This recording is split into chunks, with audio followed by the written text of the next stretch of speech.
Okay, next video. This is a serious one. This is the Napoleonic Wars by OverSimplified, about the great American war hero Napoleon.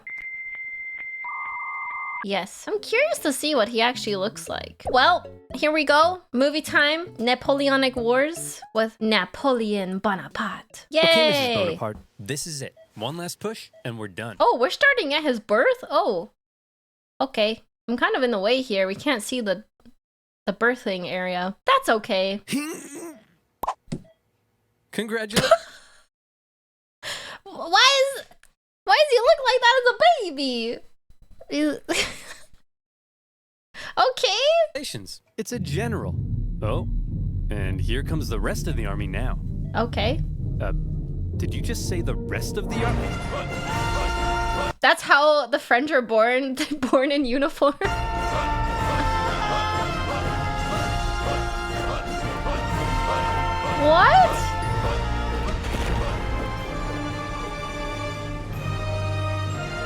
Oh, okay.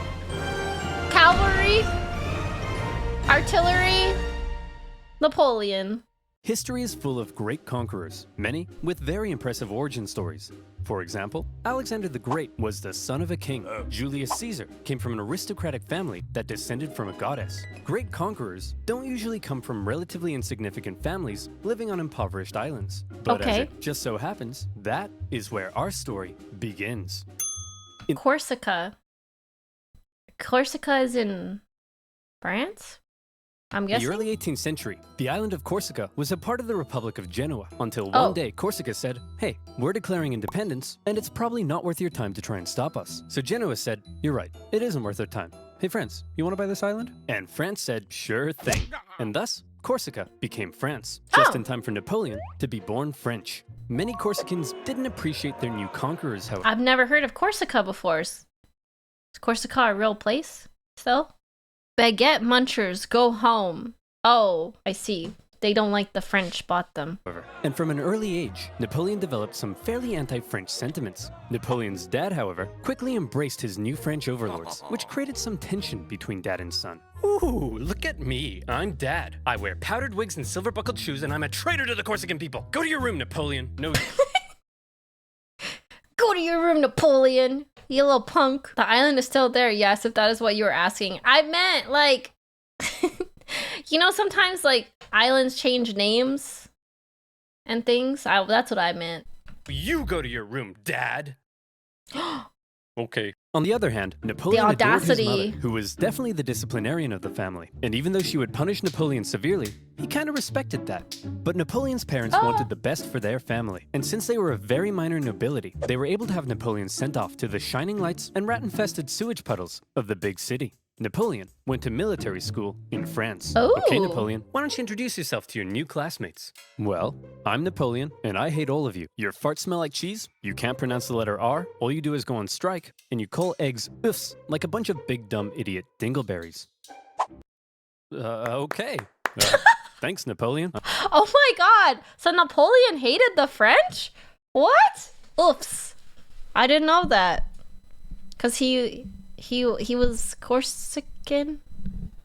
Okay. I hope you like being bullied. And bullied he was. They picked on him for his Corsican accent, his family's lack of wealth, and it probably didn't help that he also had a bit of a chip on his shoulder. But he could hold his own. Napoleon sounds like he was an emo kid. He was a bit of a alternative emo kid. And on an average day, might be found dishing out ratatouille sandwiches for breakfast. He spent much of his time alone, and he loved reading about the great conquerors of history. He learned about Julius Caesar, and he wondered if one day he too might have a pizza franchise named after him. Oh no, why am I laughing at the boomer humor? I'm not a boomer, I promise. He at math and geography, and when he graduated at the age of 16, he was made second lieutenant in an artillery regiment. Now, second lieutenant might sound pretty sweet to a screw-up like you, but Napoleon had a little something called ambition. Stonks of it. And he stonks of ambition, chat. Be like Napoleon, get stonks. Wasn't content being just some junior officer. He wanted to rise the ranks. Unfortunately for him, that would be a little difficult. Well, Napoleon, I've reviewed your application. It's clear you're very skilled and would be a perfect fit for the promotion. And Simeon, you're just about the biggest idiot I've ever seen. Your test results suggest you have the mental aptitude of a senile earthworm, and in the part of the form where you list your experience, you seem to have drawn a picture of a gerbil giving birth to a shoe. But your dad is the Marquis de la Fufayette, so you get the job. Nepotism! Oh my god, it's nepotism in action. No! French society was just too closed off. Positions were handed out based on nobility, not talent, and the young Napoleon probably felt stuck. Wouldn't it be nice if, say, a revolution came along and changed all of that? Well, what are the chances? The French Revolution is here. Bastille toppling, head chopping, king topping. Wait, they did head chopping in the revolution? Is that at the same time as Marie Antoinette? Or is that after? Or was Napoleon the same time? Yes. Oh, it's the same time. Okay. That is the one thing the revolution is known for. Oh, okay. I couldn't remember where I was on the timeline. Revolution promised to do away with the old social hierarchy and make everyone a little more equal. Napoleon may not have cared much for the violent mobs, but if it meant he could rise the ranks, he was in. He began fighting to defend the revolution. He put down a British-sponsored counter-revolution in Toulon and got promoted. He put down a royalist uprising in Paris and got promoted. Wait, are you telling me Napoleon was a rebel? Am I misunderstanding here? They didn't want him in the French... not democracy, what's it called? In the French parliament? And so he was a rebel? So he was just like, F you guys, I'm gonna revolt. The parliament aristocracy. There's a separate video on the French Revolution that's also good. Marie Antoinette was one of the reasons why the revolution happened. Napoleon was more of an opportunist. Oh, he was just kind of took advantage of the situation. Of the chaotic situation, I see. And as his military prowess became more recognized, he was even given his very own army. Ooh. It was astonishing progress for such a young man of humble origins, and Napoleon's wildest dreams were coming true. But Napoleon also believed he could increase his social status if he married an older rich lady. And so around this time, he's looking for a cougar. Yeah. Napoleon went on the prowl. However, if some Ooh. Yeah, sugar mama. Napoleon was so Napoleon was so ugly. An overall sickly effect was created by his thinness and yellow complexion. Sugar mademoiselle? Some sources are to be believed, he was a verified creep. Oh. He reportedly had terrible luck with women, and most wanted nothing to do with him. Fortunately, he eventually met Josephine, an aging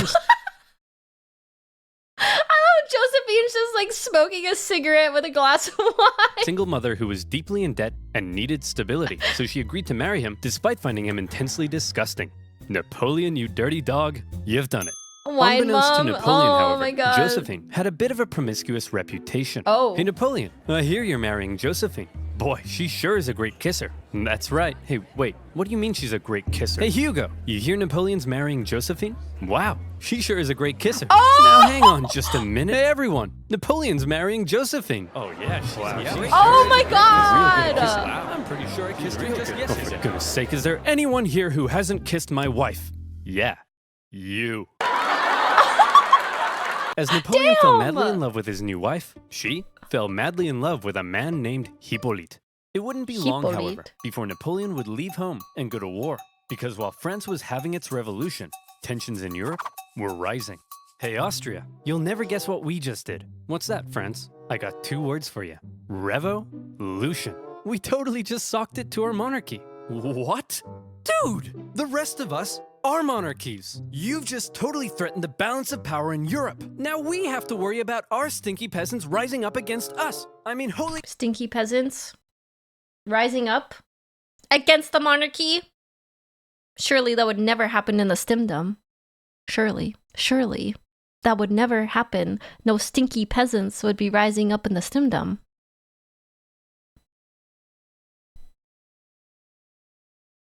I got my eye on you, chat. I got my eye on you, stinky stim peasants. Holy hell, your queen is... Okay, France, this is pretty awkward. and the rest of Europe is probably itching to give you a wedgie. But you're not ready for a war yet, so you gotta be cool, man. It's absolutely You gotta be cool, that you man. say something to defuse the situation right now. Be cool, France. Preposterous. I declare war. Whoa! Sacre bleu! So France ended up at war with basically the rest of Europe. Why? And the War of the First Coalition began. At first, France struggled, but then they started to do surprisingly well, and in many conquered territories, they began to establish sister republics, exporting their revolutionary ideas across Europe. Oh! In 1796, they planned a three-pronged attack to take Vienna and knock Austria out of the war, with two magnificent armies in the north to kick ass, and Napoleon in the south as a bit of a diversion. For the first time, Napoleon would lead a military campaign. This was his chance to... Wait, are the French the bad guys here? The French seem like the bad guys here. They just declared war and they're taking over other countries? Kinda, yeah. Okay. Prove himself to be somebody. And what a general he proved to be. The army he was given were demoralized, lacking equipment, and underpaid. But Napoleon galvanized them with inspirational speeches, and he took them into Italy. He was outnumbered. French are almost never the good guys still. Oh my god. They are liberating. Ah, quotation mark, liberating. I see you, Taka. Don't listen to chat stim. Numbered, and his campaign was partially meant to be a sideshow, but he made it the main show. While the two northern armies were being held back, Napoleon made staggering progress. Oh, it's to get rid of monarchies. Oh, I see, because they had their whole revolution, and they were like, down with all monarchies. We know better. This chain reaction of republics led to constitutions being made in every Europe's country, but it's more complicated than that. In a signature Napoleon move, he masterfully split his enemies into two and took them on separately, knocking Sardinia out of the war and putting the Austrians on the run. At the famous Battle of Lodi, he was in the fray, aiming the cannons himself, getting covered in mud, and earning the total respect of his men. They respected him so much that when he ordered an almost suicidal assault on the only bridge in town, his men threw themselves at it and took it despite fierce Austrian resistance. Oh! For Napoleon, it was all he needed to confirm that he... Wait, that's Napoleon? That doesn't match the description that we were given earlier by the Mademoiselles. I foresaw what I might be. Already I felt the earth flee from beneath me, as if I were being carried into the sky. Artistic license. He was the greatest human who had ever existed. Wow, Napoleon, you're pretty great at this military stuff. He had actual riz, men were ready to die for him. He's a super good general, Stim. I get it, he's a war master. Master tactician. It's his anime profile pic. Be careful your head doesn't get too big. What did you just say to me, you little prick? And as Napoleon swept through northern Italy, the Italians cheered his arrival. Yes, I'm here to liberate you from your cruel Austrian oppressors. Yippee! And replaced them with French ones. Wait, Napoleon plundered as he went, sending riches back to France to help its economy, but also paying his men the first real money they'd seen in years. The Pope had been supporting the Austrians, so Napoleon briefly went to go give him a slap. And as he began to approach Vienna, the exhausted Austrians were forced to make peace, with Napoleon overseeing negotiations himself. He had just single-handedly knocked Austria out of the war. What? And by the way, he was only 28. What? What the? Why is everyone listening to Napoleon? So maybe it's about time you moved out of your dad's attic. In the Italian territories he had conquered, Napoleon established new French sister republics, even writing constitutions and organizing governments himself. Not something a general generally does. When he did everything. He was very good at his job. There's a reason he's so famous. He's the only guy paying his men. Oh. Many of the old officers were either dead or royals and thus had fled. Wow. He wrote the treaty and laws himself without asking the government back home. Dang. Okay. I didn't understand Napoleon's game. I didn't realize. My bad. He was that good.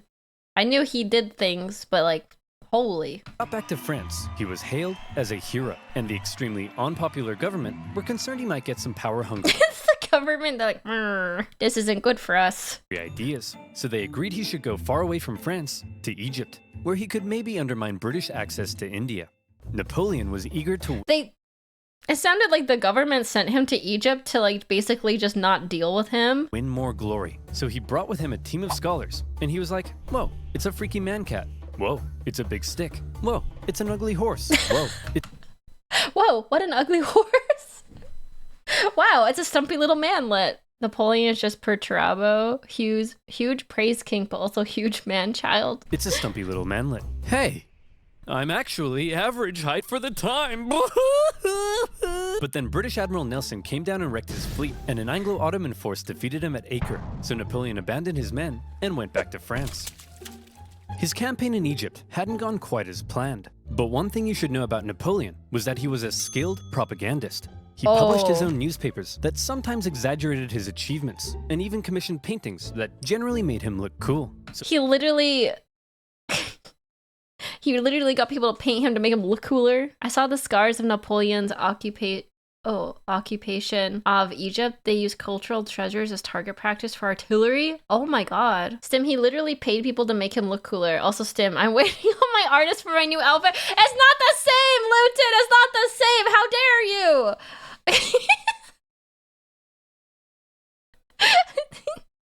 not the same! It's not the same! It's not, that's not, I don't need an artist to make me look cool. I just am cool. My personality is banging. Stim propaganda. Give me massive bazonkers. Oh yeah, and can you just make them a lot bigger? Yeah. Actually, a little bit bigger. Extra jiggle physics. Yep, that's great. That's great. What?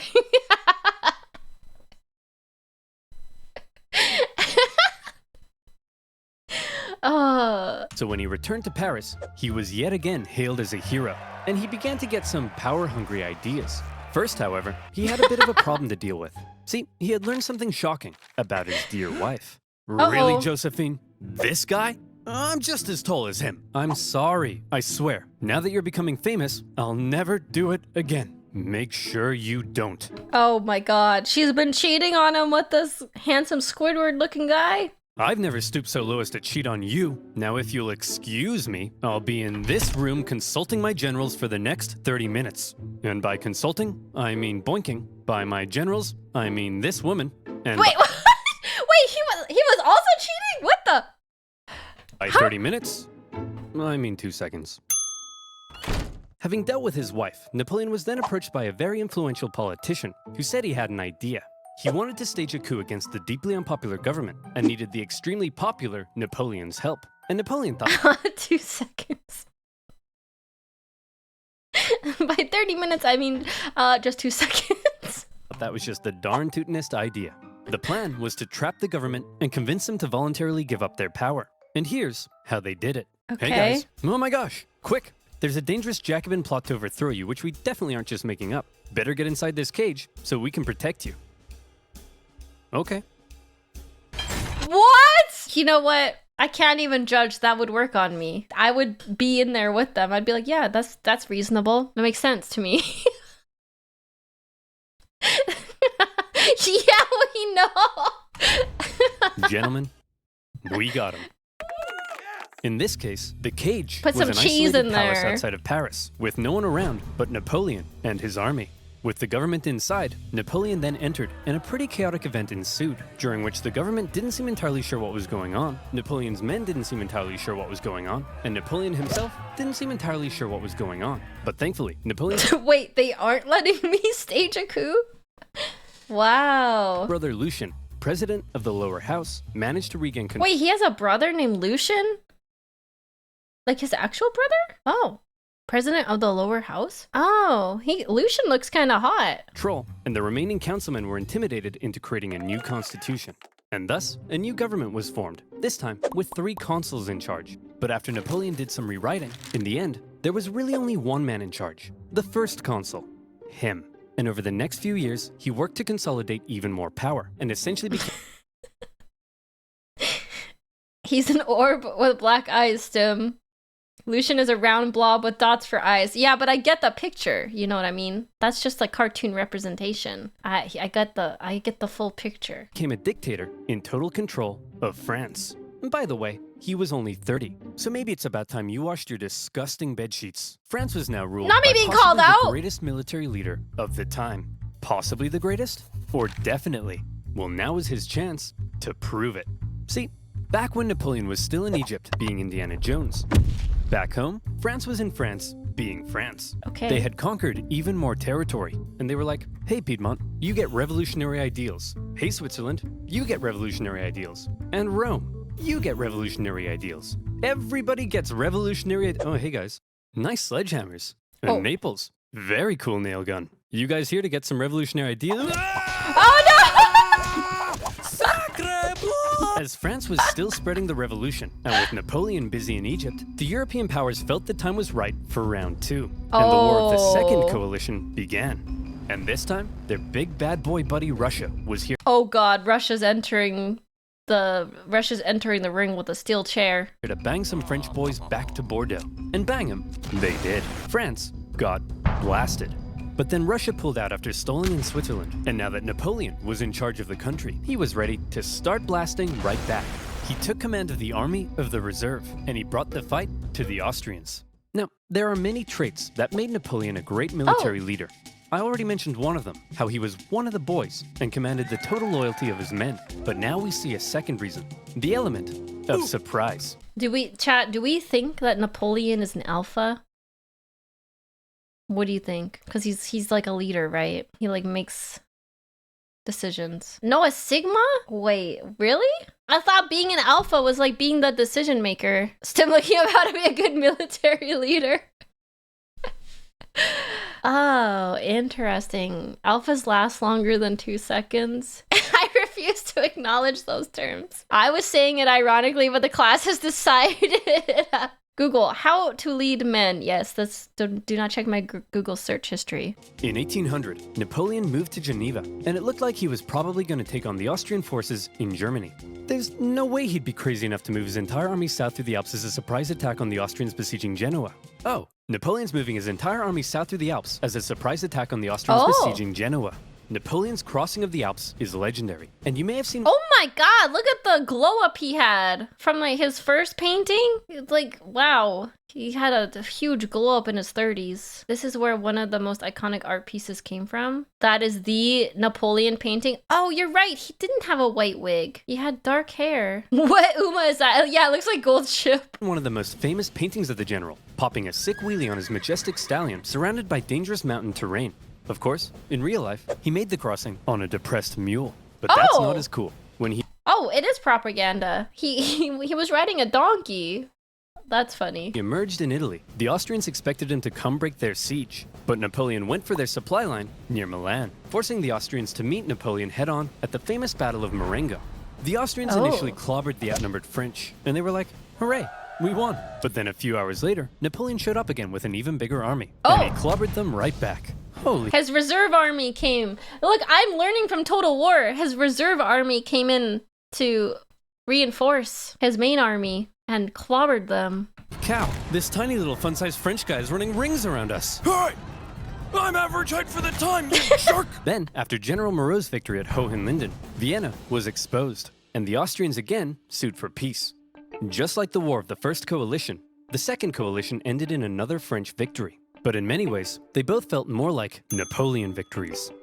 Only the UK remained at war with Napoleon, and they were using their powerful navy to blockade French ports and were even seizing the cargoes of neutral ships. Oh, is that like the Boston Tea Party when they threw all the tea overboard? Obviously, everyone else got pretty pissed off that the British were interfering with their trade. So in response, they formed a league, and they embargoed the UK right back. Not yet. Oh, that's later on. Okay. Boston is nowhere near there.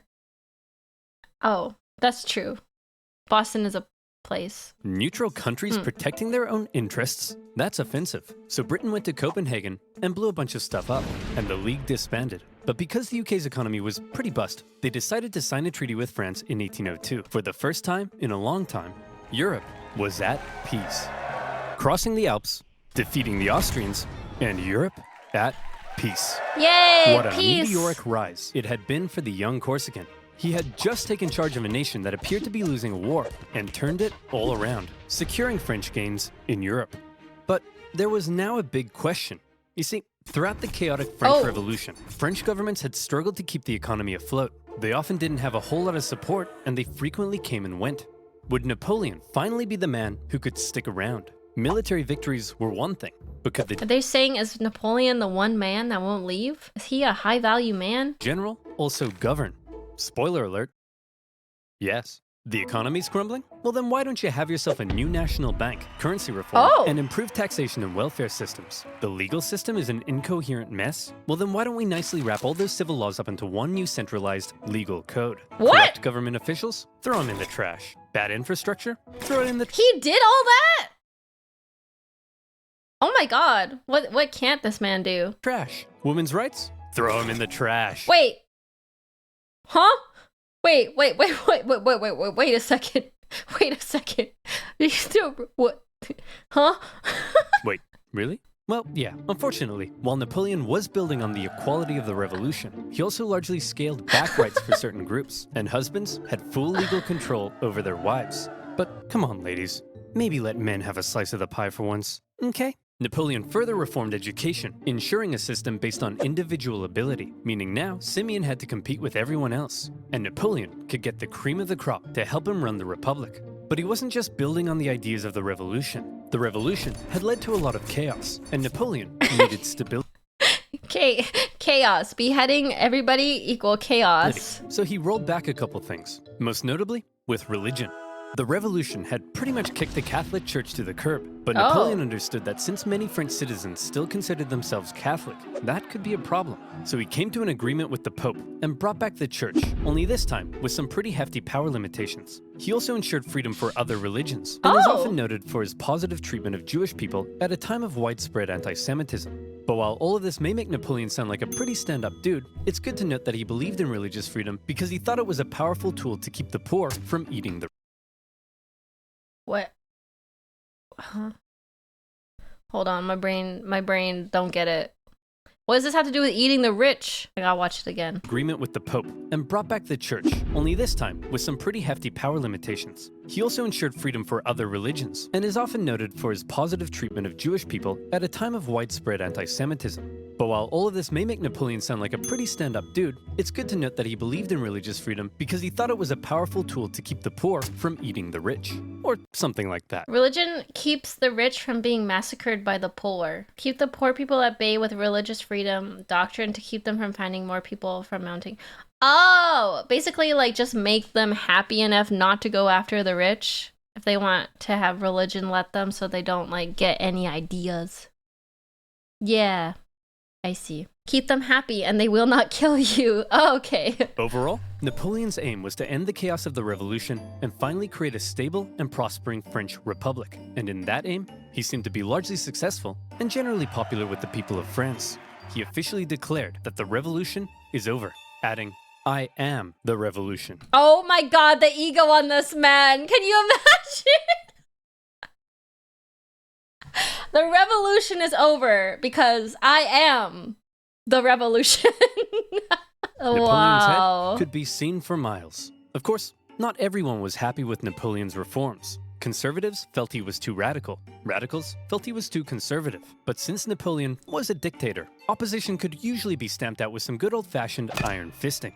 In 1804, Iron fisting? Napoleon took one last major step. After some failed attempts were made to assassinate him, he wanted to strengthen his position and ensure his dynasty could live on after him. And so he decided being first consul for life simply wasn't quite enough. He decided he should become emperor. Oh. He held a vote, asking the French people if they were cool with the idea, and they returned a definitely not rigged 99.9% in favor.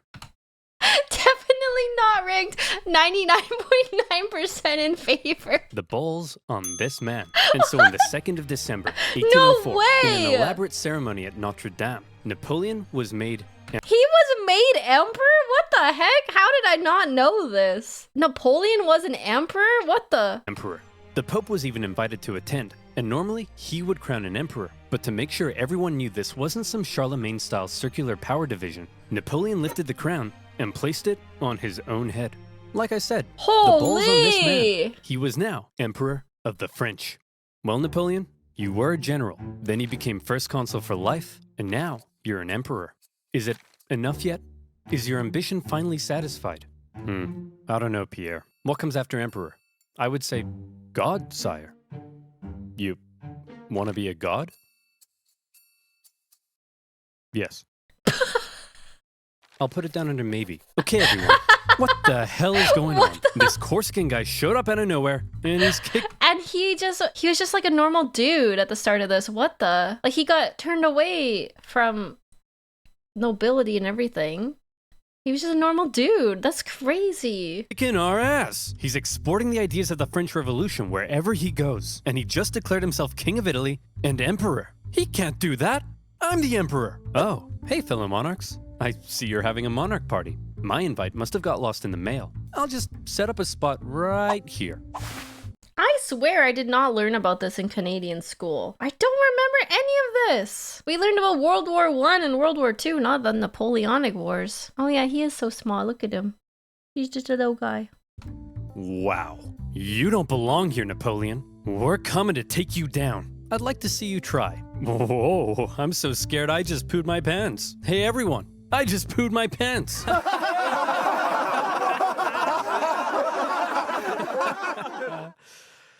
No, but I did just poo my pants. Before Napoleon had even declared himself emperor, the British had already redeclared war on France because both sides had been violating their previous treaty. Napoleon immediately occupied Hanover and then began making plans for a great British invasion, partially paid for by selling a huge chunk of land to the United States.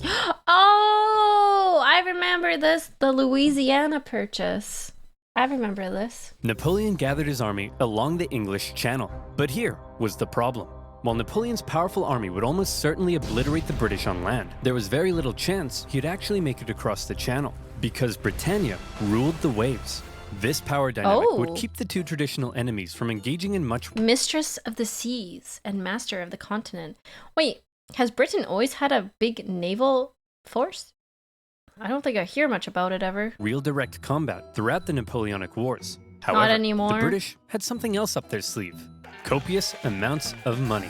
They were willing to throw cash at anyone who would go to war against Napoleon, and there were plenty of takers. Austria, Russia, Naples, and Sweden, hoping to put Napoleon's France back in its place, formed the Third Coalition against France. The Third Coalition all in Napoleon's timeline? Holy, man can never rest. Coalition forces probably thought that this time they stood a chance. They weren't prepared for the total humiliation they were about to suffer. The War of the Third Coalition was Napoleon at his best. We've already learned two ways in which Napoleon was a great military commander, but here comes one of the biggest reasons. He's even better? What the? Who is this guy? Britain kept a navy bigger than the next two largest navies as a matter of national defense. Huh. Speed. He's Napoleon, duh. I just mean, like, what? He keeps getting better. He had reorganized his army into corps, which were themselves, basically, small armies. Each had their own infantry, cavalry, and artillery, and as a result, was able to act more independently. They spread out through the countryside, and hey, you know what's really funny? All my time playing Total War is helping me better understand the strategy that Napoleon used.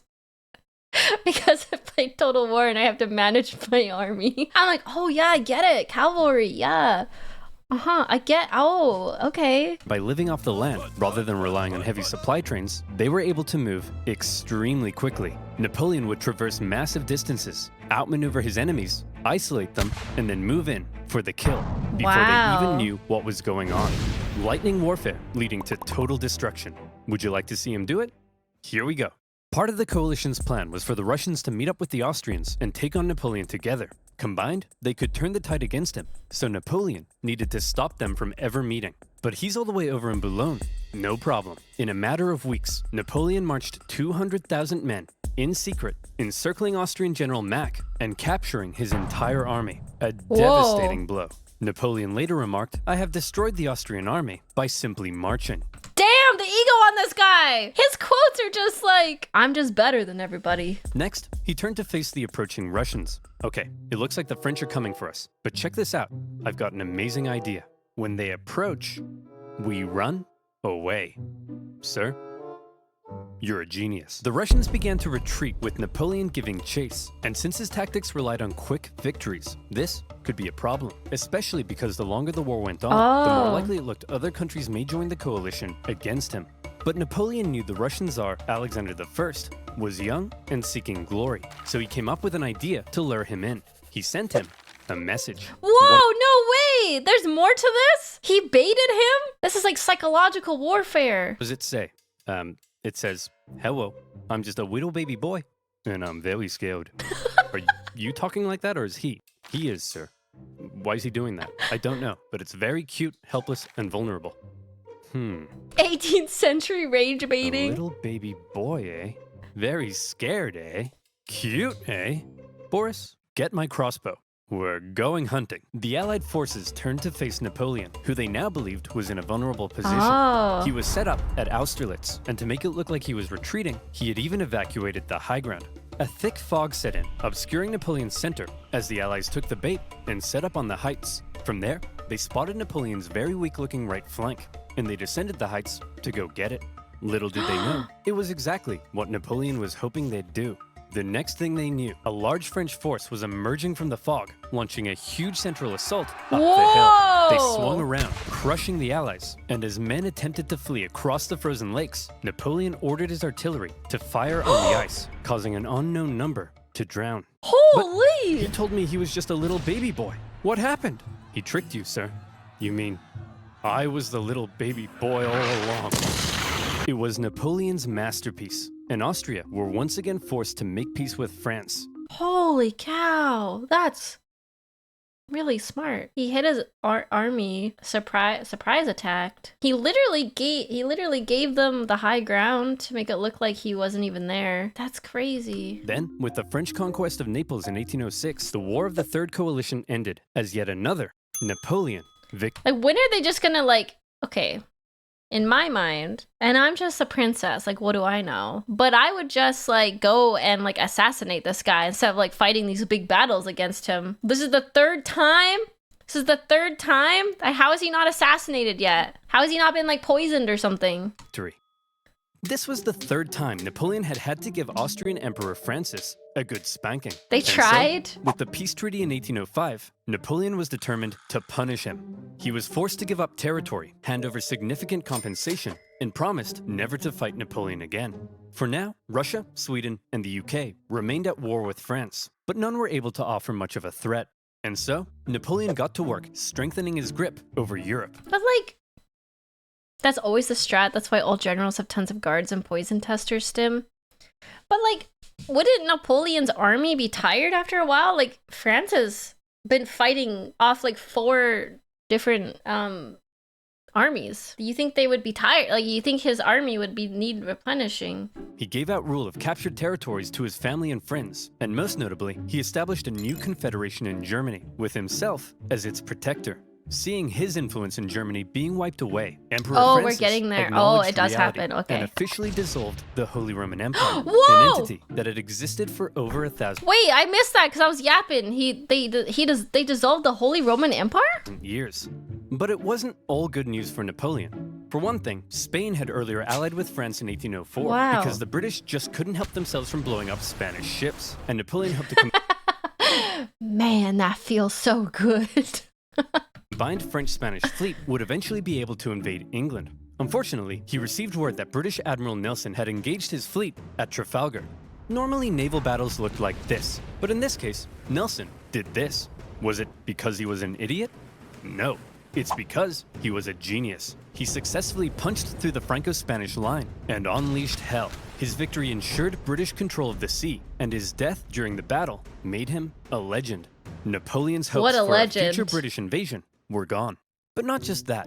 Napoleon was also hoping to secure peace on the continent, but that wasn't looking likely because the Prussian king was under pressure from his wife. Frederick, he's established a confederation in our turf, and he told us he'd give us Hanover, but then offered it to the British. You have to declare war on him. What is it with you and war? What is it with you and being a cupcake? Go to war! Okay. In October 1806, Prussia, with its famed military tradition, joined the coalition and declared war, beginning the War of the Fourth Coalition. The Fourth Coalition? God dang! Prussian King Frederick William III wasn't the smartest tool in the shed. Look at him over there, being all French. Makes me sick. Boys, we'll get him this time. But here's the thing. Get me? This Maybe this time it'll work. You know, maybe this time. We have to stick together. Do not under any circumstances face Napoleon by yourself. You all saw what happened to Austria. Hey, where'd Fred go? Hey, you jerk. Think you're some kind of big shot? Huh? Want to tangle with Fred? Oh, you don't got the no. cojones. We're screwed. Without consulting its allies, Prussia had gone ahead and sent Napoleon an ultimatum, demanding he move all his forces out of Germany. Now, some of you watching this video probably can't even wipe your own bum yet, but even you know, you don't just send Napoleon an ultimatum. Obviously, Napoleon went in for the kill. Prussia's army was quite outdated, so when they met Napoleon at the twin battles of Jena and Auerstedt, it wasn't even close. Even Marshal Davout's heavily outnumbered corps at Auerstedt sent the Prussians running, and Napoleon carried out a ruthless pursuit of his fleeing enemy, taking Berlin, and within a single month, decimating the Prussian forces. In a month? Oh my god. Frederick William and the remnants of his army moved to the east. At this point, Napoleon's forces were pretty tired. Winter had come, and conditions were miserable. He anticipated both sides would settle into winter quarters, but Russia decided to try their hand at an unexpected winter attack. A series of brutal battles followed that took a heavy toll on both sides, including the vicious Battle of Eylau, fought in blizzard conditions. Men froze to death, and many... Oh my god, it's always winter! It's always winter! Mother Nature, man. Deserted. It's always the Russian winter. artillery tore the French to shreds, and Napoleon himself was momentarily under risk of being captured. In the end, the French army was saved thanks to a legendary cavalry charge by Napoleon's flamboyant cavalry commander, Murat. After the horror... Oh, it's like the Riders of Rohan. Fighting in the winter is the worst. Never fight a Russian in the snow. Never. Yeah, that's always not advised to fight in the winter. That would be horrible. Can you imagine fighting in a blizzard? Ugh. Inflicted on both sides, they decided it might be a good idea not to do any more fighting until after winter. Then, after winter came, and the fighting continued. The Russians were pushed back to Friedland, where Russian General Bennigsen made a bit of a blunder by positioning himself with the Aller River to his back. The French artillery were able to pin the Russians between the river and their concentrated gunfire, a major element in Napoleon's fighting style, and many Russians drowned as they tried to escape. Oh, he was an artillery expert too? War of the Fourth Coalition. Victory, Napoleon. Oh, that was only part 1. Wow. I'm invested in this. That was really good. The famous Russian generals, January and February, yeah. Napoleon made his name as an artillery commander. Okay, I knew Napoleon was based. Like, he was good at his job. I didn't know he was that good at his job. I also didn't know he was an emperor. Oversimplified is the GOAT for getting people into history. I'm invested in this. I feel like I'm reading a novel. He started as an artillery lieutenant. Should we watch part 2? Let's watch part 2 of the Napoleonic Wars. After the Third and Fourth Coalition Wars, Napoleon had decisively defeated all 3 of his main rivals on the continent, and he was now undoubtedly the master of Europe. After the Battle of Friedland, his enemies sued for peace, and they all met on a raft on a river for negotiations. Oh, well, that's kind of beautiful. It looks like a wedding. Treaties of Tilsit had been fighting for the past 4 years, but now Napoleon and Alexander surprisingly got along like a house on fire. They laughed together. They chatted long into the night. They kissed. Wait, what? They kissed? They kissed? Is that real? Two had a lot of mutual respect, and Napoleon even told his wife that if Alexander were a woman, I would make him my mistress. It was a thing nobles did? Oh, okay. I thought they were saying like they actually had like some doomed yaoi relationship. That they were like just roommates. Oh, it's kind of like enemies to lovers? Doomed yaoi? Okay, I'm here for it. Kind of a weird thing to say to your wife, Napoleon. In the end, they came to an amicable agreement. Russia would lose barely any land, and in return, they'd join France against the UK and invade Sweden. Win-win. On the other hand, Frederick William III was sidelined, and Prussia lost an enormous amount of territory to French client states. Only the UK remained as the last major threat to Napoleon, and they continued to be a big thorn in his side, constantly funding his enemies and using their powerful navy to wreak havoc on French trade and overseas colonies. But what could Napoleon do? The British were safe across the channel. Well, he said, if I can't fight you with guns, I'll fight you with money. Earlier in 1806, Napoleon had announced the Continental system, a total shutoff of the UK from continental trade. No one in Europe was to trade with Britain, and Napoleon hoped that by hitting their economy, he could force them to negotiate. the British economy did take a hit, and they responded in their typical fashion by going to Copenhagen and blowing a bunch of stuff up. But in general, the British managed to stay afloat by simply increasing their trade with other parts of the world. Many neutral countries found themselves stuck between a rock and a hard place. America. America's with the French right now because of the Louisiana thing. As the two European superpowers demanded they cease trade with the enemy. Hey America, you better not trade with the French or else I'll come burn down the White House. Oh. What?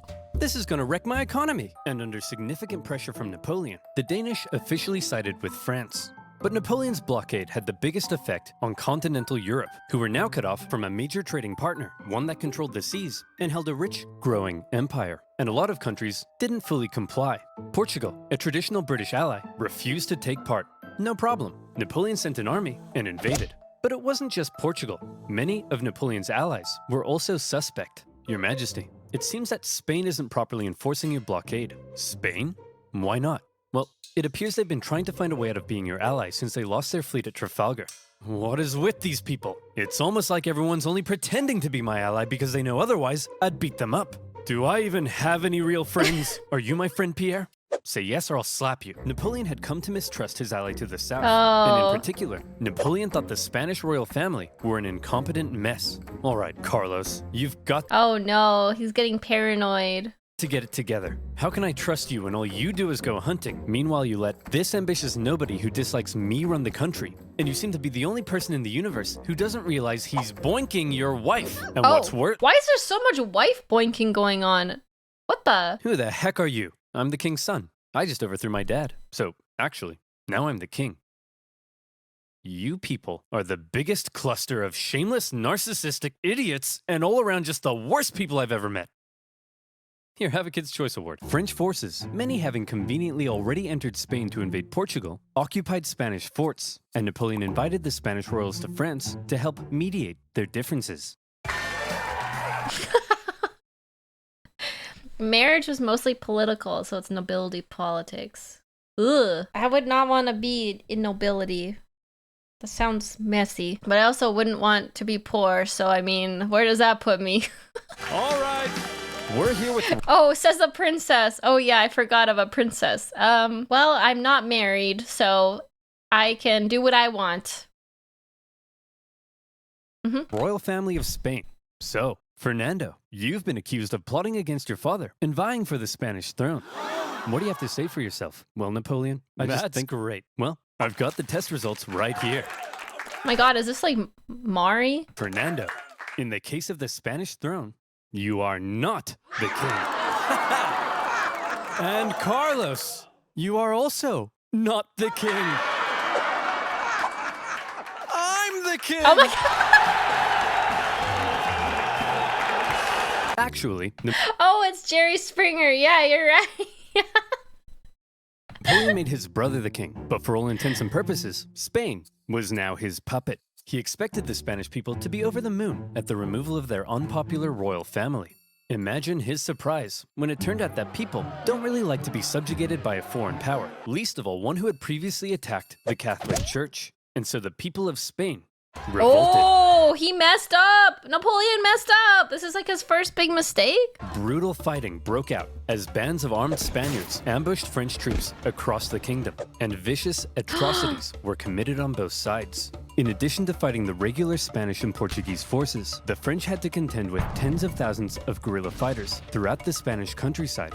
The British even took the opportunity to land an army led by the future Duke of Wellington. And now, British forces were defeating French ones on land. Napoleon briefly went to Spain in person, and he did drive back the Allied armies, but before long, his attention was needed elsewhere. The whole thing became a nightmare for the emperor. He excelled at traditional warfare, but this was something more akin to Napoleon's Vietnam. The whole conflict would keep hundreds of thousands of French soldiers and resources bogged down for years. Napoleon was... Why didn't he just retreat? Like, why does he need Spain so bad? The Spanish guerrillas were brutal. He forgot his lessons during the French Revolution because that would show weakness, and he wanted to keep the blockade. Never able to break the will of the Spanish people, and this problem weakened his position in Europe. Oh, and the British were there, so yeah, that makes sense. It would give the British a foothold. He felt like he had to keep fighting them off. Hey, Francis, Want to go to war with Napoleon again? Oh, I don't know, Britain. He's already whomped me 3 times. I'll give you a bazillion pounds. Well, okay. Seeing that Napoleon was now caught up in Spain, and with some British funding, Austria decided maybe, just maybe, this time, they'd have a chance. This is like, what, the 5th time? But I guess this seems like the start of the downfall. So did they? No. Napoleon defeated them in just 4 months. It was quick. Again? He defeated them again? What the? Oh my god! But it wasn't exactly easy. The Austrians had been watching Napoleon and learning, and they had made some reforms, while Napoleon, after years of war, was increasingly having to rely on inexperienced conscripts. So this time, the Austrians gave him a run for his money. The 5th Coalition saw some of the bloodiest battles to date, including Napoleon's first major defeat, and when he did finally defeat the Austrians at the Battle of Wagram, it was a very costly victory. Battle of Wagram, 40,000 Austrian... Oh, wow. 34,000 French casualties. He's losing his edge. Still, Napoleon had yet again kicked Francis's butt, and as part of the peace terms, Austria lost a bunch more land. Not long after, however, Napoleon and Francis came to another agreement. It was decided that Napoleon would marry Francis's young daughter. But wait. Wait, Napoleon? Yeah, Napoleon has a wife, what? Doesn't Napoleon already have a wife? Well, yes, he did. Josephine and Napoleon had become quite fond of one another, but now that Napoleon was playing the monarch game, he needed a male heir, and his aging wife wasn't giving him one. So it was out with the old and in with the new. At least he didn't behead anyone. For Austria, they felt that if Napoleon was going to keep on winning, they may as well be on his side. So through the... Wait, I thought you couldn't divorce back then. I'm confused. He was just able to give up his wife and marry someone else to get a male heir? That's crazy. What the heck? Wouldn't people not like that? He reduced the power of the church. Napoleon got an alliance with Austria and a beautiful baby. He's the emperor who's gonna tell him no. Oh yeah, I guess. The church is what prevented the divorce, and he weakened the church. When you're rich, you can do what you want when it comes to laws. He had a beautiful baby potato. Baby potato. Between the failing blockade against Britain, the ongoing war in Spain, and now his recent struggles in Austria, cracks in Napoleon's invincibility were beginning to show. But still, look at this map. So blue, so beautiful. Even Sweden, after being pulverized by Russia, overthrew their king, and after an interesting chain of events, ended up putting one of Napoleon's own marshals in charge. Marshal Bernadotte took the name Karl Johan and became Crown Prince of Sweden after agreeing to join... How does that work? How does he just become the Prince of Sweden? Napoleon's continental system. For now, Sweden was Team France. Napoleon was on top of the world. He had won an endless string of victories. All he had to do now was sit back and not make any major miscalculations that could completely turn the tide of war. So let's see what comes next. Oh my god, what? Man couldn't just be happy with what he had to invade Russia? What? Uh-oh. He literally just had to chill out and he went and invaded Russia. What the? France's Classic alliance with Russia was a terrifying prospect. Together, the two could have been unstoppable. But unfortunately, the alliance didn't last. The Russians felt they weren't getting a... Which part of the video gave you the idea that Napoleon would ever chill? I guess having he had a male heir, right? I thought he would be like, oh, I have my baby. I got my new wife. I'm the emperor. Good enough? No? Not good enough? A fair deal. Napoleon's Duchy of Warsaw right on their doorstep was a bit of an insult. And then their economy began to tank because of Napoleon's British blockade. And eventually, they began to open up trade. Your Majesty, it seems Alexander is no longer abiding by the Continental system and has begun trading with the British. Alexander? But he kissed me. He kissed you? You wouldn't get it, Pierre. No one would ever kiss you. The security of Napoleon's empire depended on removing the British threat, and he wasn't happy with Russia's backdoor shenanigans. And so in 1812, Napoleon decided to go to war. He gathered together the most massive army Europe had ever seen, made up of troops. Whoa! 650,000 men? What? That is crazy. What the? That would be like everybody. But if he takes 650,000 men to go up against Russia, isn't Britain gonna backdoor them? That's quite a lot of stim peasants. That is a lot of stim peasants. You would die for me, right? Imagine having to feed... Oh yeah, he has to feed them. From every corner of his empire, and he prepared to invade. Okay, it looks like Napoleon's coming for us. Generals, I need ideas. We could stand and fight. No, that's stupid. You're stupid. We could run away. You're a star. You'll remember Napoleon's tactics relied on astonishing speed to outmaneuver his enemy and force a quick, decisive battle. Well, I've got 2 words for you. Scorched earth. If his opponent retreated while scorching the earth, his men couldn't live off the land. And if Wow, they're really going scorched earth all out, I guess. His men couldn't live off the land, he needed his supply trains. And if he needed his supply trains, he couldn't move quickly. And if he couldn't move quickly, he couldn't outmaneuver his enemy. And if he couldn't outmaneuver his enemy, I think you get the point. Napoleon launched his invasion and hoped for a quick battle. But all he could do was try to catch the retreating Russians while moving deeper and deeper into hostile territory. This is always how it happens, isn't it? Isn't this always how it happens? Russia's so big and cold, and there's nothing there for you. This is always how it goes. As he went, the horribly hot summer devastated his army. His men died of heat, exhaustion, and disease. Supplies began to run out, and his men began to starve. Many deserted, and still the Russians continued to retreat. Numerous times, Napoleon... Oh, I just noticed, look at the counter of how many men he has left. He's lost over half by this time. ...considered turning back, but that little voice in his head kept on telling him, keep going, just a little further. And don't worry, you're definitely average height for the... It's like the little voice when you're gambling. You're gonna win the jackpot. You just gotta keep putting money in. You just gotta keep putting more money in. He nearly caught the Russians at Smolensk, but it was his birthday, so he had a party instead. When he finally reached Moscow, he predicted the Russians wouldn't be willing to give up such a historic and holy city without a fight. And he was right. The Russians finally turned to face him for the single deadliest day of the Napoleonic Wars, the Battle of Borodino. The Russians fought valiantly, and as he got older, Napoleon's battle tactics seemed to become a little less refined and a little more run straight at the enemy, try not to die. He launched a full frontal assault at the Russian defenses, and as a result, the death toll was colossal. 30,000 to 44,000. The Russians eventually decided to retreat, leaving Moscow to fall into Napoleon's hands. Quick, the French are taking the city. Release all these prisoners immediately and tell them to burn it to the ground. Well, well, Jimmy the arsonist, you are not going to believe your luck. Did that actually happen? What? Well, well, well, prisoners, it's your lucky day. Let's go, Jimmy. That's actually kind of smart if it's like gonna go under anyways. Moscow went up in flames, and as Napoleon entered, it became very clear his army wouldn't be able to stay there very long. But he had just defeated the Russian army and taken their most beloved city. In his mind, he had won. So he sent Tsar Alexander in St. Petersburg a letter. Your Imperial Majesty, Napoleon requests your surrender. How shall I respond? You shan't, Dmitri.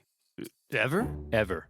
But, Your Majesty, it will be winter soon. The French forces are stuck 500 miles into Russian territory with dwindling supplies. If we don't say anything, well, then they'll all die. Oh! After waiting for a response for about a month, the first snow of winter began to fall, and Napoleon... They don't have to do anything. Winter's gonna take care of whatever's left of them. Sensed the catastrophe that was about to unfold. He decided their only choice now was to get out. And that's when it happened. It got cold. Stupid cold. His glorious invasion had just become a race for survival. As the Russians realized the French were fleeing for their lives, they began to close in on their supply line. Men froze to death, their horses as well. There was starvation and disease. The injured and dying could only be left by the side of the road, as it was too slow to try to carry them. And all along the way... Oh my god, that's brutal. They just left people to die because they couldn't even take them. Oh my god, wow. The dreaded Russian Cossacks stalked the bleeding French army, and every now and then swept in for a quick attack. Napoleon, fearing capture, kept a vial of poison around his neck. At one point, the Russian armies nearly trapped him against the Berezina River, but a little Napoleon cleverness gave him the old Geoffrey juke, tricking them into thinking he was going south and then escaping across rapidly built pontoon bridges to the north. When the Russians realized where he was and began to close in, the French burned the bridges before everyone could cross. Hundreds drowned, and thousands were captured. At this point, Napoleon got wind of plots against him forming in Paris, so he abandoned his men and went back to France. He abandoned his men? Uh-oh. Yikes. The remaining French stragglers made it across the border, It's been estimated over 600,000 men went into Russia. Less than 100,000 returned. Holy. Napoleon was now in a very precarious situation. His army had just been obliterated, and the other European leaders smelled blood. Here was an opportunity to take advantage of a weakened Napoleon, regain territory and influence, and liberate Europe from his dirty French paws. And so, they began to turn. Prussia soon broke their alliance and switched sides, while Austria declared neutrality. Even Sweden, led by one of Napoleon's old marshals, joined the Allies, partly Oh my god! Even what? Even he was like, nah man, you're on your to own. Napoleon's earlier invasion of Swedish Pomerania. The War of the Sixth Coalition had begun. The coalition forces had been reforming their armies, and they were now much better. And the UK had also significantly amped up its financial aid to its continental allies. Their armies quickly advanced through Poland and into Germany. In Paris, Napoleon was understandably freaking out. He needed to put together a new army fast, and he called up over 100,000 new conscripts, mostly teenagers. He also put his factories into overdrive, and he was like, you, make more rifles. You, build new cannons. You, make more horses. I don't make horses. Then who makes horses? I don't make horses, sir. Horses make horses. Explain how. Well, when a daddy horse and a mommy horse love each other very much. Yes, go on. Well, then the daddy horse... I'm sorry, Napoleon. You're 43. I thought you'd know this stuff. Don't touch me. I'm gonna be sick. As it turned out, Napoleon's lack of horses would take the biggest toll on his army, since his tactics relied on speed, maneuverability, and destruction. When he took the fight to the Allies in 1813, he did defeat them and sent them running. But lacking cavalry, he was unable to effectively pursue and destroy. He needed horses. For the Allies, being defeated in battle by a man whose army was now full of inexperienced conscripts was concerning. So both sides were like, hold up, time out. The Allies were somewhat cornered, and had Napoleon kept going, it's possible he could have won. But instead he agreed to a brief truce with the Austrians mediating between the two sides. When Austria demanded Napoleon make major concessions, Napoleon told them to shove it. Having had their terms rejected, Austria felt now they were justified in saying, well, we tried, and they joined the coalition. Oh, he's Okay, everyone, screwed. look at us. The boys are back together, but Napoleon is still dangerous, so we need a plan. Any ideas? Ooh, I know. No, forget it. That's stupid. Oh, no. I've got it! When he approaches, we run away.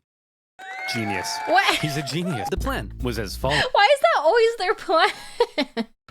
Wherever Napoleon advanced, whoever he advanced on would avoid battle, allowing the others to sweep in from the sides and attack the French marshals guarding his flanks. Oh, it actually worked. The plan was, don't try to fight Napoleon.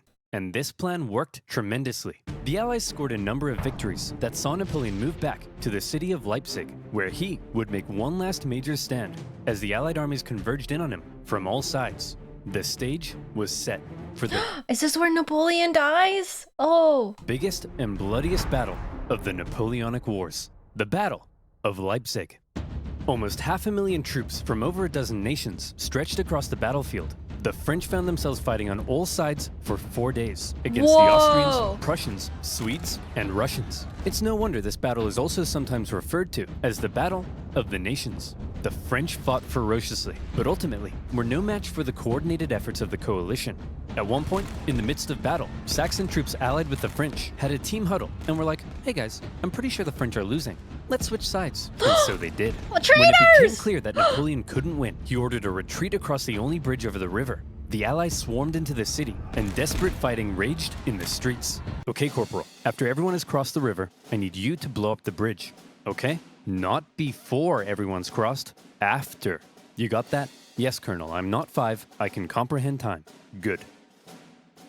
Wait, did he say before or after? Oh my god. Well, fortune favors the bold.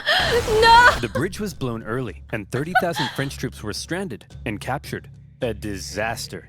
And with that, the dominoes were beginning to come crashing down Oh on man. Napoleon. In the south, an army under the British Duke of Wellington had been pushing the French out of Spain for the past few years, and were now crossing into France. Austrian armies had pushed into Italy, while Napoleon's old flamboyant cavalry commander, Murat, who Napoleon had made king of Naples, decided to switch sides. Oh my German god! Everyone's turning on him! Do you remember how in the beginning he was like so loved by his men and now everyone's turning on him? Many resentful after years under Napoleon's thumb turned against him, and the Confederation of the Rhine collapsed. Bernadotte invaded Denmark, and they were forced to join the coalition, while the Netherlands were liberated. You'd think Napoleon might have seen the writing on the wall. You're screwed! But he was Napoleon, and so instead, he prepared to keep fighting. As attitudes in Paris were already beginning to turn against him, he called up more conscripts to defend the exhausted nation. As for the Allies, they weren't sure exactly what they were aiming for here. A few peace offers were floated that may have let Napoleon keep his position, but the British kept throwing around even more money, and eventually, they all agreed that the ultimate aim was the deposition of Napoleon entirely. And so, Napoleon embarked on one of his most famous campaigns to defend the homeland. He was completely outnumbered, but the Allied armies had split up and spread out. His army was so small that he could move at lightning speed, and he used this to his advantage. In the famous 6 Days campaign against Prussian General Blücher, he attacked from all directions and defeated Blücher's forces 4 times, only suffering 1/10 of the casualties he inflicted. Even with his back completely to the wall, Napoleon was still Napoleon. He still got it. He still got it, chat. Okay. Dang. Napoleon. Then he turned south to take on Schwarzenberg's army of Bohemia and enjoyed even more victories. However, Napoleon's problem was that he couldn't be everywhere at once, and wherever he wasn't, the Allies continued to push towards Paris. He made one last-ditch attempt at moving in behind the enemy lines and cutting off their communications, but Paris was in disarray, and the people were sick of war. One ambitious and slightly treacherous politician sent the Allied armies a letter. Aren't all politicians treacherous? Specifically this one? Basically saying, hey guys, come on in. And so, they did. The city's defenders surrendered, and as the Allied leaders entered Paris, the people cheered them as bringers of peace. Paris had fallen. Wow, the people cheered them as bringers of peace? They hated Napoleon so much? Quick, marshals, gather your men. We're gonna launch an assault on Paris. Where are my marshals? They all left and told me to give you this note. Napoleon's... Bruh. Bruh. Marshals had realized what he hadn't. It was over, and they insisted all that was left now, for the good of France, was for him to abdicate. And without the support of his army, Napoleon had no choice. He hoped his son could take his place, but it was decided instead to restore the old Bourbon monarchy. Old King Louis XVI's brother would become the King of France. Oh. It was almost like the French Revolution had never even Oh my god, wow. All that for like nothing? happened. But what will we do with Napoleon? We can't have a hyperactive 44-year-old menace running around reigniting revolutionary ideals and plotting his return. Well, why don't we send him, I don't know. There. The location chosen for Napoleon's exile was the small island of Elba, just off the coast of Italy. I'm surprised they didn't kill him. How come they didn't chop off his head? When they were done with all that stuff? Why did they exile him? They're just like, he's probably fine here.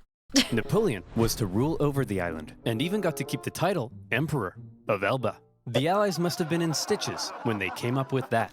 When he learned what his fate was to be, he drank the poison he had been keeping around his neck. But it had gone out of date, so instead of a quick and painless death, he got a painful stummy-wummy instead. Oh! He got a tummy ache instead of offing himself.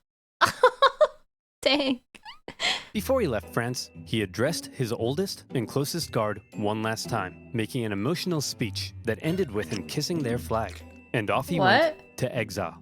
The deal that was given to him was actually quite generous. His family were given titles, he was to receive a state pension from France, and he was able to receive many distinguished visitors, all eager to come and meet the famed emperor. And he ruled— They gave him a pension after all of that? over Elba well, improving infrastructure and introducing many legal and social reforms aimed at improving life on the island. Hey Napoleon, just coming in to check on how it's all going. Holy smokes! But it wasn't all good.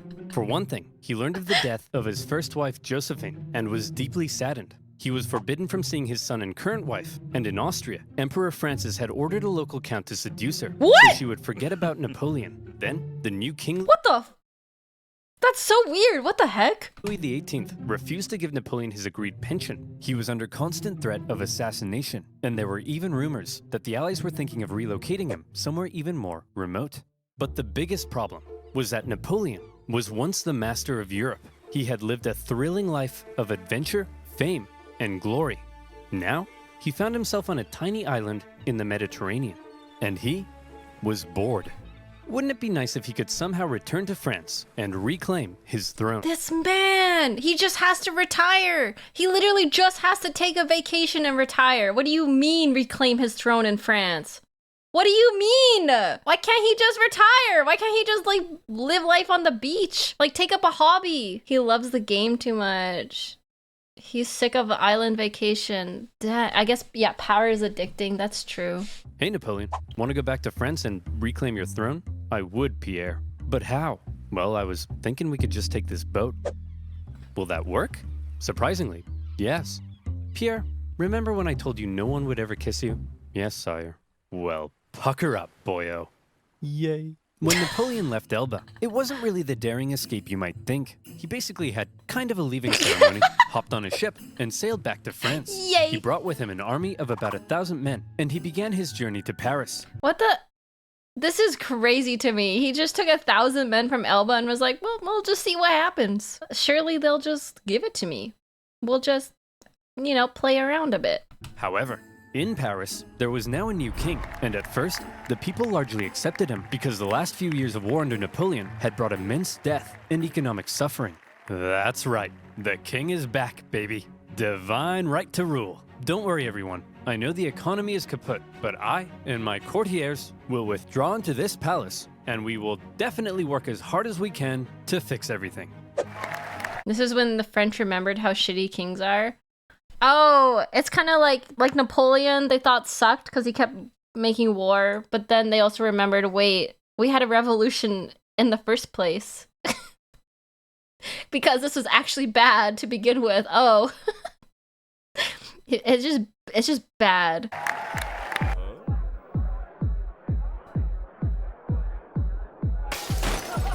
Oh yeah. That's why we got rid of the king. As the Bourbon monarchy began to look more and more like a return to the past, and the returning nobility seemed hellbent on regaining their lost privileges, the people weren't too happy. And so, Napoleon hoped that his glorious return would be met with jubilation. In the end, the reaction was a little mixed, but many were happy to see their old emperor. Your Majesty, it seems that Napoleon is back and marching this way with 1,000 men. That guy? No problem. I have hundreds of thousands of men. Send them to arrest him.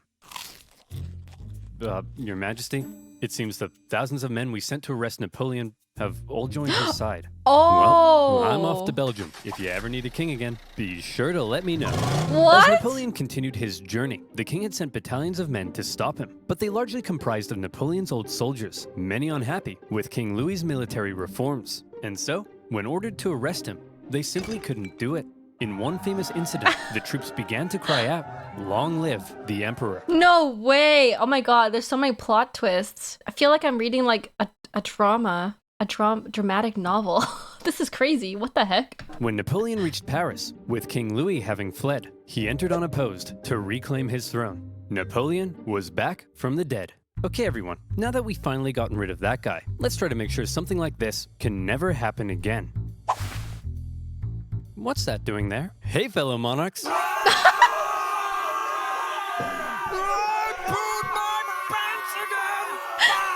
This time, Napoleon promised he would be a mucho good boy and not start any wars. But the Allied leaders were having none of it. They declared Napoleon an outlaw and the illegitimate ruler of France. Then, they declared war. Not on France, but on Napoleon himself. Oh my god! And when you have multiple empires declaring war on you as an individual, that's how you know. What?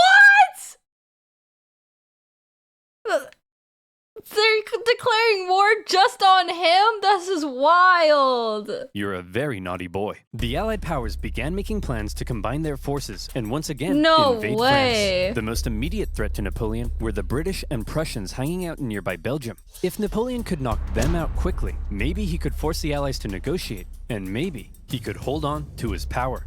Imagine someone just declaring war on Stim personally. You know you've been a very naughty boy if they declare war on you personally. Like, specifically that one guy.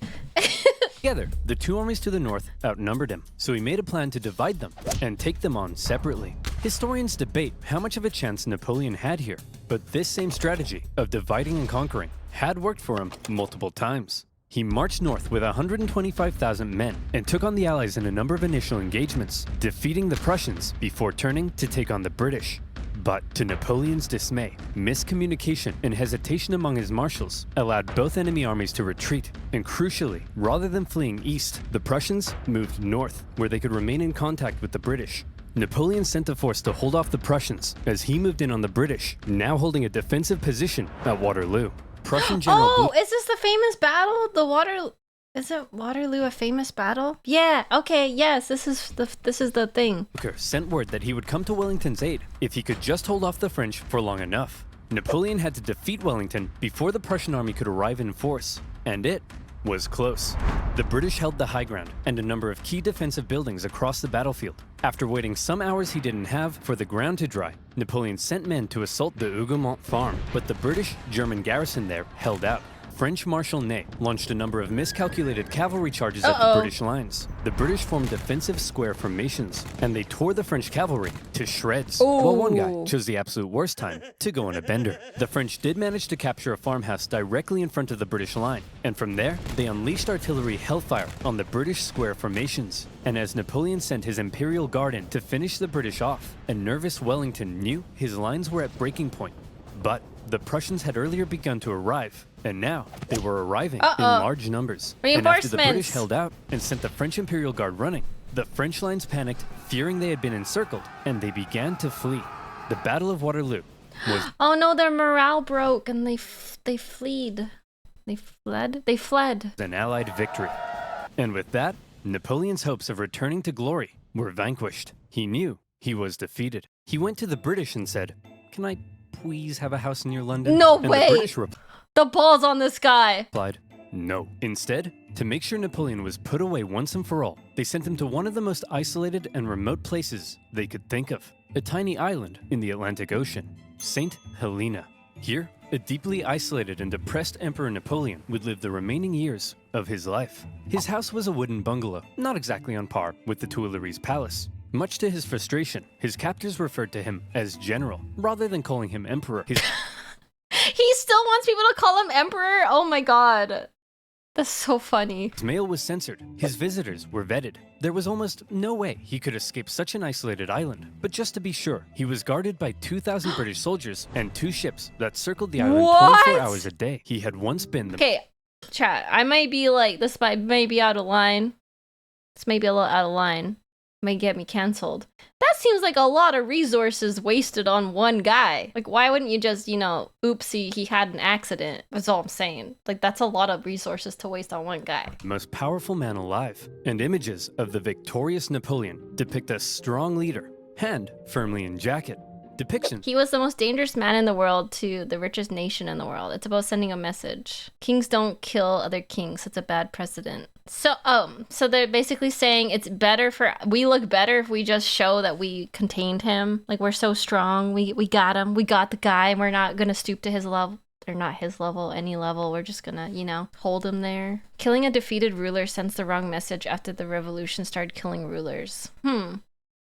I guess. People in the higher power don't want to imagine if they set a precedent of killing someone, they would end up dead themselves potentially. Better you set the example that you treat them all nice. Yeah, but like, this guy's won so many battles. How would you not know that he somehow is gonna get out of his situation again and march again? I guess that they don't care. They had the money and resources that they would just keep fighting him. They did poison him on the island, allegedly.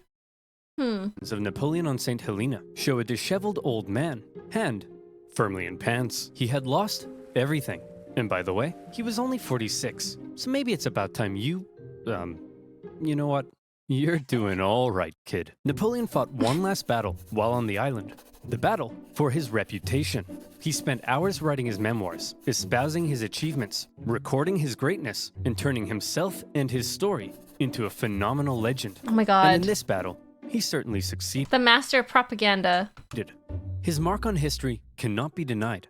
After his defeat, the European monarchs had got to work restoring Europe to its traditional balance and reasserting their dominance. But after Napoleon had spread the influence of the French Revolution, these returning monarchs would have a difficult time regaining their absolute control. I know that picture! The Congress of Vienna.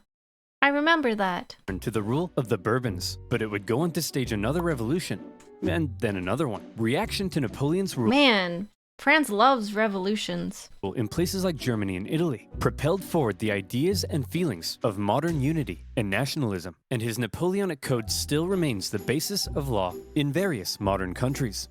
The modern world owes a lot to Napoleon's legacy. He remains statistically possibly the greatest military general. Oh, is this a ranking of military generals? Interesting. Napoleon Bonaparte, Julius Caesar, Duke of Wellington, Takeda Shingen, Khalid ibn al-Walid, Hannibal Barca, Ulysses S. Grant. Why is Alexander the Greatest so far down? Oh, I thought he was like one of the best ones. In history, and his revolutionary military tactics changed the face of warfare. He was the last truly great leader. I noticed him isn't there. Not yet. To both lead his armies in battle while retaining total political control over a vast empire. There's still hope for Joe Biden. But the man remains somewhat of an enigma, and we still aren't sure exactly what to make of him in some regards. Was he the champion of the French Revolution, spreading equality wherever he went, or did he betray it by making himself an absolute monarch and restricting certain liberties? Was he an ambitious and aggressive conqueror, hell-bent on bringing Europe to its knees? Or was he simply defending himself against an aggressive Europe, hell-bent on reducing his power? Some things will continue to be debated. Napoleon died at the age of 51, officially of stomach cancer, but some believe he may have— Wait, they had cancer back then? I thought cancer was like a recent thing. What? What? Oh no, I said something bad! It was just largely undiagnosed back then. We just call it cancer now. Oh, okay. Have been poisoned. The British buried him in a tin coffin, inside a mahogany coffin, inside a lead coffin, inside another mahogany coffin. I guess this time, they wanted to make sure he stayed where they put him. In 1840, his remains were moved to Paris, where they now rest under the dome of Les Invalides. The man from humble origins, with huge ambition, ruthless determination. He kind of looks like a nerd. You know? Kind of just looks like a normal dude. Can't believe he's a war general. Like the best war general. He was a nerd. Like, I don't know, that's not really what I think like expert war general would look like. I guess, I don't know. Immaculate skill on the battlefield, and a hefty dose of luck, who was determined to make his mark on history, did just that. There is no immortality, he said, but the memory that is left in the minds of men. And in that sense, Napoleon knew he would live on forever. Oh, and to reiterate, he was definitely average height for the time. That was really good. That was really good. I really enjoyed that. I kind of want to watch more. Really good video. Yeah, really, really good. Napoleon is my height and now I'm sad. How tall was Napoleon? Was he like 5 foot or something? I'm glad you found an entertaining way to correct all your historical misconceptions. Oh, he's 5'6". He's like my height. Oh, okay. I definitely thought he was shorter than that. I definitely thought he was shorter than that. He was a brilliant land general. He sucked at naval warfare, which is kind of funny because he ended up on an island. He oversimplifies a lot of things in the videos, but for a beginner like you, they're a good starting point. Yeah, that was great for me. That was an easy way for me to understand and learn.